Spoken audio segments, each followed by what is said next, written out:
because I'm sure a lot of dads are also here and you have equal contributions. So definitely a big congratulations to you as well. I'm sure this period would be very overwhelming for you because, being in this stage, you're bombarded with tons of questions as in what to do and what not to do, thanks to the social media and then our dadis and nanis and all elderly people and a lot of people around us, they keep giving us their experiences and everything. And a lot of time we get confused as in what is right and what is wrong.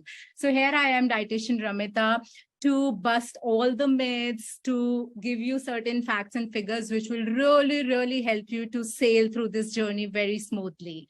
Okay, so if you are excited about this conversation, please raise your hand once. Okay, great. See, there are a lot of things what can be done. There are a lot of things what you should not be doing. First, I'll start from what you should not be doing. One, you are not eating for two. That's the biggest myth what comes around, that, okay, we have to gain weight and we are raising a child within ourselves, so we should be eating for two. No, that's not right. A person needs just approximately 300 to 400 calories extra during the pregnancy throughout the day. So you really need not to stuff yourself with a lot of food, because trust me, this way you are just going to increase your work postnatal and would be a toll on your body to lose all that postpartum weight, right? So eat right, eat mindfully, eat sensibly, eat balanced, because this way you are not only going to give birth to a healthy baby, but you are also going to keep him healthy throughout his life, right? Another thing what you should not be doing is don't eat because anyways you have to gain weight. So we all know that, yeah, a mother is supposed to gain this much amount of weight. So you have that liberty of eating more and more and binging on all kind of junk and crap. No, that's not the fact. Giving yourself good nutrition during this time, during your pregnancy, is giving your child a good nutritional status from birth. So make sure you are eating healthy. Moreover, you are adjusting his palate to what you are eating. So if you are going to eat all kind of crap, the chances of your child to develop these kind of taste buds would be huge. If you will be eating healthy, you are actually introducing all the taste and textures of good eating to your child. So isn't it? So promise me that you will not just take the liberty of this period and going to binge on tons of desserts and all that, because keep the room of the nutrient dense food in your stomach, right? Okay, so as we all know that, the require now, because we have, like, you all have one baby inside your womb, right? So definitely the requirement of nutrients increases, and so the need to make certain dietary changes, right? So the question comes, a lot of time I've been asked that how much weight one should be gaining. So let me tell you that purely and completely depends on what your weight was before your pregnancy. So if you have been someone who's like underweight, then gaining somewhere around 12 to 18 kgs is appropriate. If you are at your healthy weight, then 11 to 16 is considered normal. If somebody is like overweight, then somewhere in between 7 to 11.5 kgs. And if you've been someone who was like really obese before your pregnancy, then 6 to 7 kgs is also considered appropriate. So don't compare your journey with any other person's journey, because that is otherwise going to actually give you a lot of tension and all that. Okay. Now, because we're supposed to gain this much amount. So the question comes, what's the energy and nutritional needs during the pregnancy, right? So when it comes to first trimester, let me tell you, there is no need to increase any energy. So it's like 0 calorie per day. So you just need the way you were eating before. So all the mothers who are in their first trimester and dealing with a lot of vomitings and nausea issues and not being able to eat sufficient food, that's completely okay. Take a back seat. Don't worry at all. This eating less during this period is not going to affect the growth of your child in the longer run. So don't worry at all. But when you come in your second trimester, definitely there is an increased energy need by 340 calories per day, which turns out to be furthermore by around 450 calories per day when a mother enters into a third trimester. Now, from where that energy will come from, right? That's the another question. What must be raising in your mind?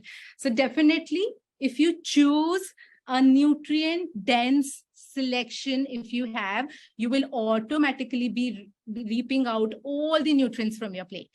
Okay, so majorly, if I talk about 3 macronutrients we need during our pregnancy, that comes your carbohydrate source, your protein source, and your fat source, right? The carbohydrate, so include different grains in your diet, include your wheat, definitely you must be taking, but a lot of millets, rice. The more variety you will be taking, the healthier the baby would be and the healthier you will get, right? Then comes your protein. So definitely there is the increased requirement of protein in your pregnancy. So ensure you are taking some form of protein in all your major meals, be it your breakfast, lunch, or dinner. And that is going to come from your all lentils and legumes, besan, paneer, dairy, sattu. So you can take all or any of these, but make sure you are clubbing it in all the 3 main meals. Okay. And then comes your fat source, and how will you get that fat is basically your omega-3s and omega-6, which is very much important for the growth, function, and structure of the brain. So our Dadima's favorite desi ghee, please don't avoid it much in your pregnancy. Do take your desi ghee, take your soaked nuts and seeds, and that will help you to get enough amount of omega-3s and omega-6. Okay. Apart from that, I have a small list of what other nutrients are needed during this phase. I really want all of you to jot down all of them. I'll be really quick with them. Just keep your pen and copy handy, and I'm going to tell you. I'll be very quick with them. Okay. So we need more of folate during this time, and that is going to come from your green leafy vegetables, your legumes, and your groundnuts. Okay. Then comes your vitamin B12. It's easy to get vitamin B12 from the non-vegetarian sources. So if you are somebody who takes non-veg, you can easily get that. If you are somebody who's a vegetarian, definitely your body needs in a very minute quantity. So if you're taking care of your health and your gut health is well in shape, you will be very well able to absorb the vitamin B12, which is required. Then comes iron. Definitely the need of iron increases, especially in the second trimester and in the third trimester. And let me tell you, this iron is basically of 2 types. One is heme iron, and one is non-heme iron. Heme iron is basically coming from the non-vegetarian sources. The absorption is much better of heme iron. So anybody who's been taking eggs and meat, poultry, definitely that person is getting enough of heme iron from that. But if you are a vegetarian, don't worry at all. We can definitely improve the quality of iron and the absorption of iron by combining it with vitamin C rich foods. That's your citrus fruits, that's your broccoli, berries, your capsicum. So do include all these things in your diet for sure. And ensure whenever you are taking such thing, do not take tea or coffee with your meals, because polyphenols in it actually hinders the absorption of nutrients in our body. Can you understand me? Okay, then next comes your zinc. So again, some amount of legumes and nuts and seeds is going to fulfill the requirement of zinc. Vitamin D, doctors, though, they'll make you do the 1 course of vitamin D supplementation, but just soak yourself for 10 to 15 minutes in sun, and that is really going to help you.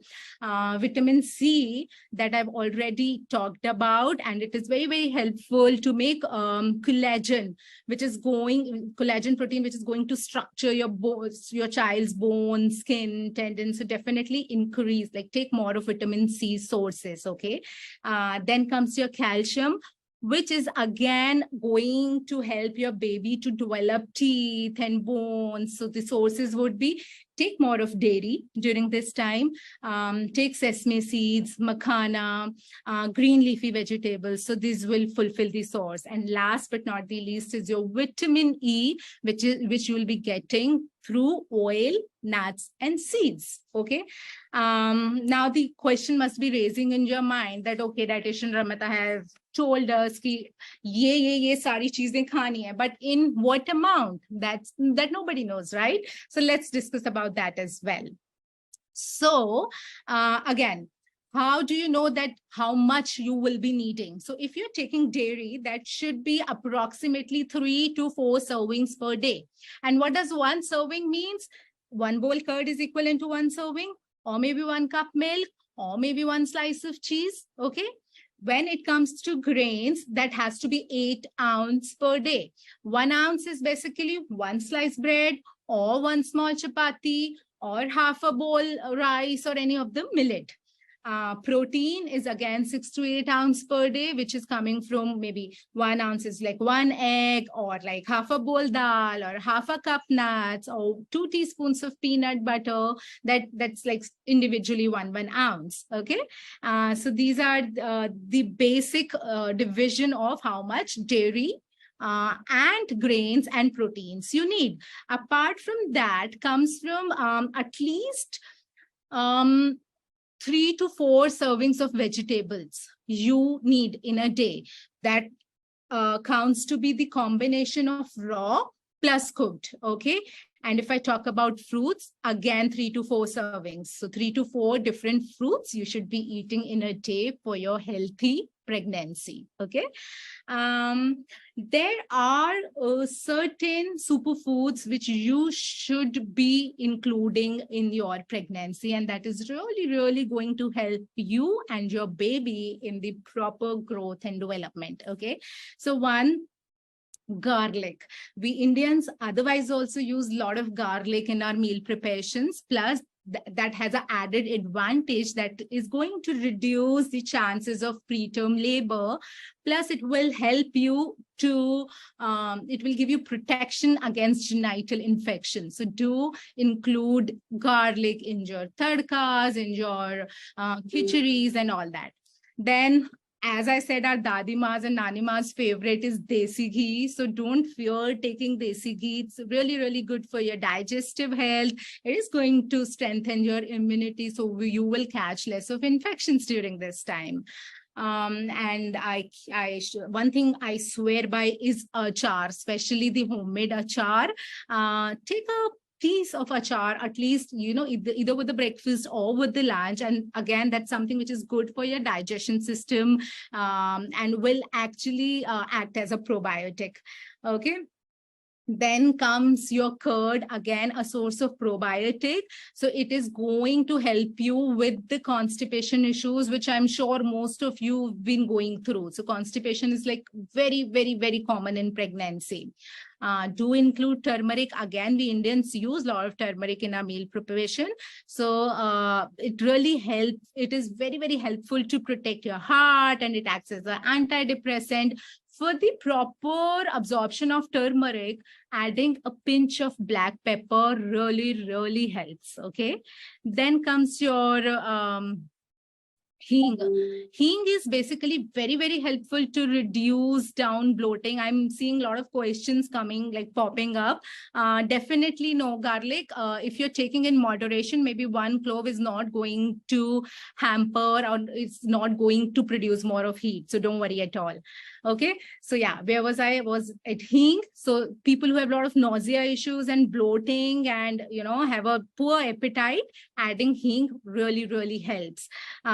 Do include a lot of millets in your diet, because that's something which will help you to keep a check on your hormones, will manage your sugar levels, your BP, your cholesterol, and the very important thing, add coconut to your diet, because the lauric acid in it is actually very, very helpful in the milk production, which anyway you will be needing during your lactation phase. Plus, it is very helpful to prevent nausea. So do add a little amount of coconut in your diet. Okay. So these were basically the things you should be taking during your pregnancy. Okay. I'm sure a lot of you have certain challenges which really, really bothers you and which are quite normal in pregnancy. So let me give you a little gist about those things as well, so it is a little helpful for you. So people who have nausea, yeah, it's very, very common, especially in the first trimester. For a lot of people, it subsides down after the first trimester. For a lot of people, it stays till the end.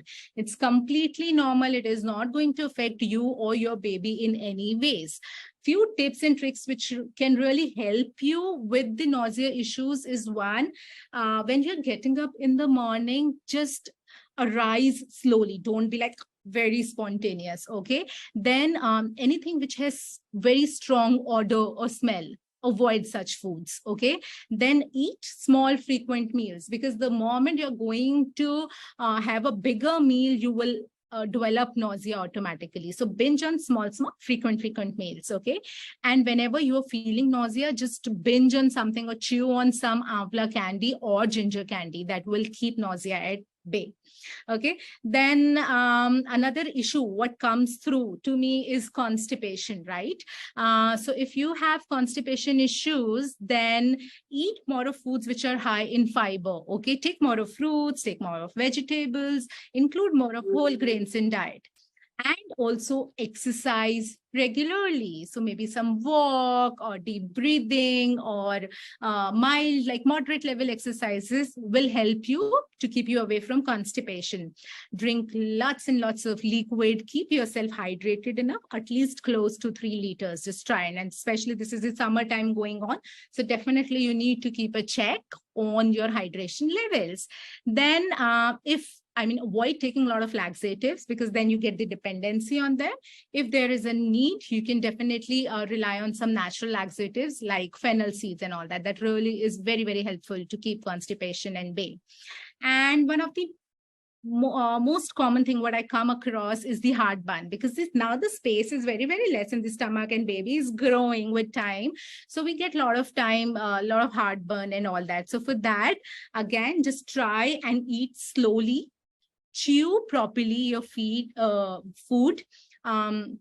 Again, eat very, very smaller meals, drink enough of liquids, and also just try and drink 1 to 2 sips of water along with meals. That will help you to prevent a lot of heartburn. Okay. And avoid spicy food, elevate health. Whenever you're sleeping, just raise your head up bit. Okay. And make sure there is a gap of minimum 2.5 to 3 hours before your sleep time, like after you eat and before you sleep. So the gap should be at least 3 liters. Last but not the least, exercise. So I commonly been asked that how much exercise we should be doing, or should we actually do it or avoid it during the pregnancy.